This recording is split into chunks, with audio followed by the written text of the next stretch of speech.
Hey guys, my name is Beverly. I wanted to come on here and do another pregnancy update. I'm going to be talking about weeks 22 and 23.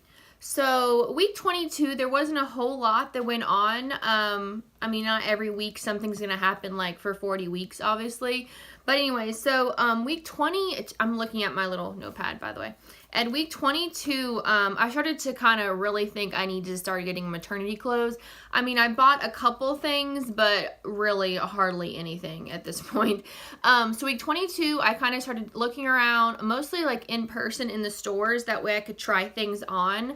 Obviously, this is my first pregnancy, so I don't know how certain brands fit. I know like a lot of things run bigger and smaller and just regular clothes, so I assume with maternity it would be the same way. I went to all my normal stores in the mall, in individual stores like Target and TJ Maxx and things like that. And I was just so surprised at how little like the maternity section is. Some of them don't even have a maternity section at all. Everything is either online or they just don't carry it, period, which until you're pregnant, you really don't ever think about that. But now that I am pregnant, and I'm just shocked how many like stores, especially women's stores, that have no maternity. I guess I don't understand. I know it's like you're not pregnant forever, but there are people that are pregnant all the time. So I feel like more stores should have things in person instead of just everything being online. Like I went to the mall and like the major like the big department stores, you would think like Dillard's, Macy's, even like Penny's, it's been around forever. And even like the smaller stores and things like that, everything is online.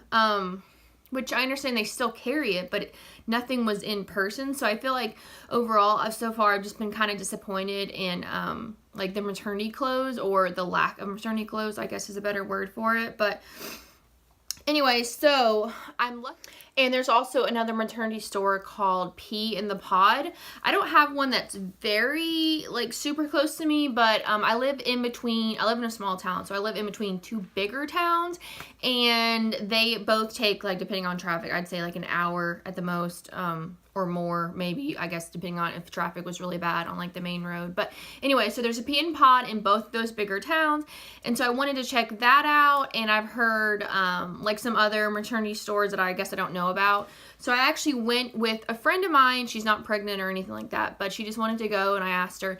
So we went over to Tampa. I don't know if you guys know that or not, but Tampa, to one of their bigger malls, and they had a Pea in the Pod store. They had a motherhood store, which I had been to already in my town. And then they had a couple other like department stores that I went in and I looked to see if they had maternity. Of course, everything was online or they didn't have it. Anyway, so I looked in Pea in the Pod. They had a lot of selections, a lot of leggings, a lot of jeans, a lot of like business attire, and dress clothes for people that have to wear like dressier clothes to work every day. That would be a great store. But I also saw that their pricing was, I don't know if it was just me, but they just seemed extremely expensive. Like just a regular pair of leggings was like $100. For pregnancy leggings. Like I know Lululemon and other nicer brands like you can wear for years, but if you're only pregnant for a certain amount of months, then I just thought that was really expensive. So anyway, so we looked around and I almost got a dress in there, but it was like $100 also. Like everything was like 70 and up, even like shirts and things like that were like 60, 70. Everything looked nice, but at the same time, I just didn't know if I wanted to spend that. I had never bought anything in there, so I don't know how good the quality is either. Anyway, so we just looked around. It was good just to kind of know what they have, and if I need to go back, now I know, like in person and things like that. So anyways, we ended up going to a lot of different stores, looking around.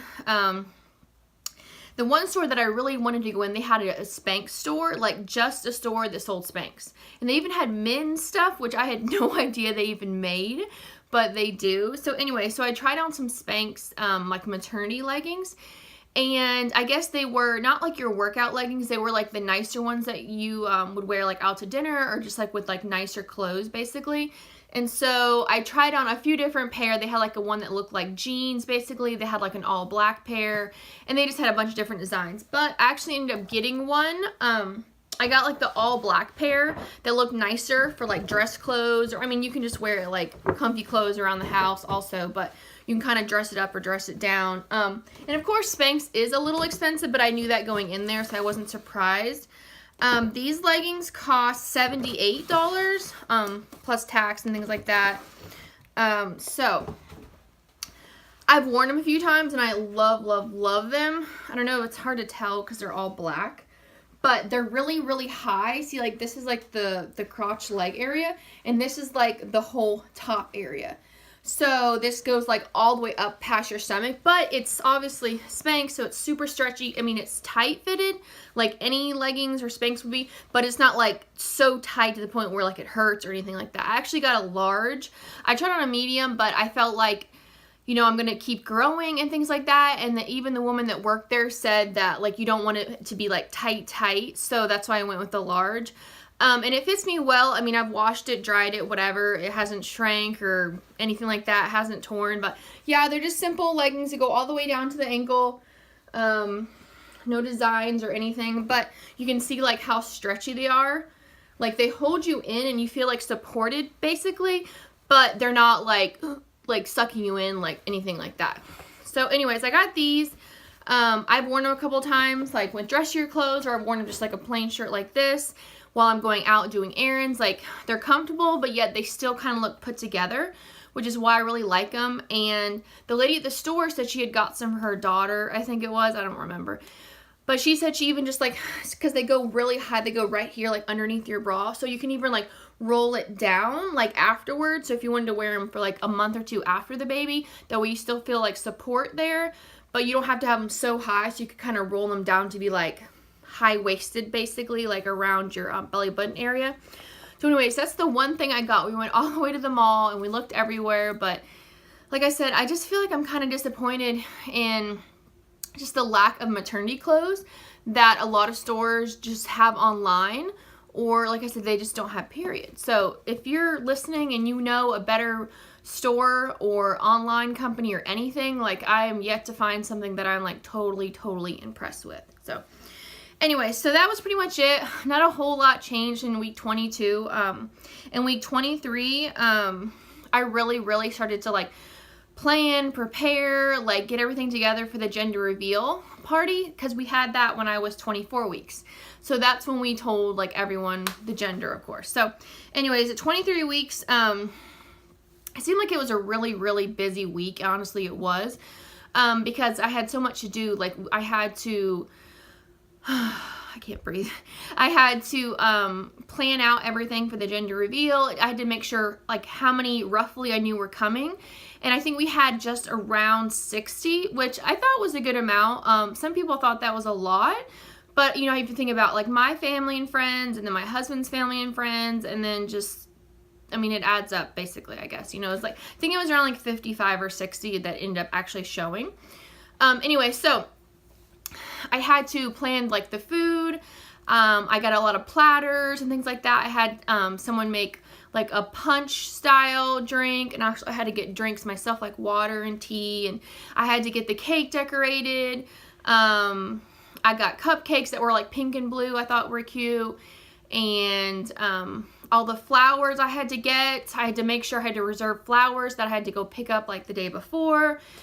I went and bought like Party City. I went to Hobby Lobby. I went to like the dollar store. I went to a lot of just different places to like look around pretty much. Like the first couple times I just kind of looked and kind of like got ideas in my head. In my mind, I kind of had looked up things on Pinterest. Of course, Pinterest is like sometimes not the most realistic, but in my head I had thought like doing like gold and silver, very like neutral, instead of like the pink and blue everything that like I feel everyone does, which looks great, but I wanted something a little different. Anyway, so we went with like the gold and silver, and of course I had like white mixed in there just to kind of break it up as like the theme kind of, which I thought was different, but I saw it on Pinterest, so I guess it wasn't that different. But anyway, so I had to get some things to make the banner. We ended up making the banner ourselves. I found like a DIY thing on Pinterest, not banner, I'm sorry, the backdrop where we did like all the pictures and stuff that you stand behind. We like hung it up on the wall and everything. So I got that. I got like all the tablecloths, all the table decors. I had to get like my baby book, my husband's baby book, the picture of us that where we announced it. I had to get that, get it framed. I had to get like papers printed with like people where people could sign whether they thought it was a boy or they thought it was a girl. Anyways, you get the idea. There was just a lot of like little stuff here and there. And there's like just a lot of running around.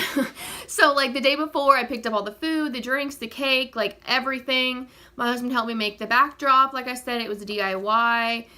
I had some things on the table. I had pictures. It was just the whole week basically was like gearing up for the gender reveal. So pretty much besides all of that in week 23, I did start to get like a little bit of light heartburn, which I have never ever got heartburn in my life before. I know it's very common for some people when they eat certain foods, but I just have not got it. I don't eat a lot of spicy food. I try not to eat a lot of fried food. I guess maybe those things would like aggravate it if I did, but I started to notice that when I had my breakfast, which I had the same thing almost every single day. I'm very plain. I like the same thing over and over. And I started to notice like 2-3 hours after I would eat, like I would get like a little bit of heartburn, like it would burn like right here in my throat. And I just try to drink more water just to kind of soothe it, and just kind of be like conscious of like, okay, what did I eat? What is making me feel like I have heartburn, whether it's anything, you know, obviously, or for whether it's like certain foods, like if I have something that's like heavier or like maybe is fried or cooked something different than I would normally eat, and just see how it affects me. But yeah, so I've been getting that like 2 to 3 hours after I eat. So I'm just trying to do the best I can with it. I know it's one of the common symptoms. It's not terrible. I would say it's slight. Like I know a lot of people that aren't pregnant and get heartburn all the time, so I don't want to complain about it. But anyway, so something else that I noticed in week 23 is that my shirts, like my regular, just like regular shirts that I had wore before, and some that are like looser like this, nothing super tight, just like my regular looser flowy shirts, which I didn't like to wear a lot of tights before anyway. But they're getting too short. So now, like where my bump is, basically it's starting to show, like at the bottom, like by a couple inches now are getting too short. Like they're still wide enough and everything fits me fine, but they're not like lengthwise. They're like too short, which is kind of weird. I never thought about that before I was pregnant. I thought everything needed to be like wider, like you were getting bigger, but it really needs to be longer because your stomach is going to show like farther down where your like the bump is starting to show basically. And so that takes up more room. So that's one thing I've noticed and I never ever thought about before. Basically like longer shirts are a lot better now. I really do need to start like looking into getting more maternity clothes, obviously like shirts. I mean, I know dresses wouldn't have an issue obviously because it's all one piece and things like that. So anyways, that's really it. There wasn't a lot that went on. It was a pretty just like besides preparing for the gender reveal, it was pretty calm. No doctor's appointments, nothing major. Like I said, but every like week in pregnancy, there's not going to be something like crazy feeling different. Like I didn't really feel a lot different beside the heartburn and things like that. I mean, I'm still working out. I'm still going to work. I'm still doing all my like daily tasks, I guess you should say. But anyway, so I hope you guys liked it. I know it wasn't super exciting, but I will see you in the next video. Thanks for watching. Bye.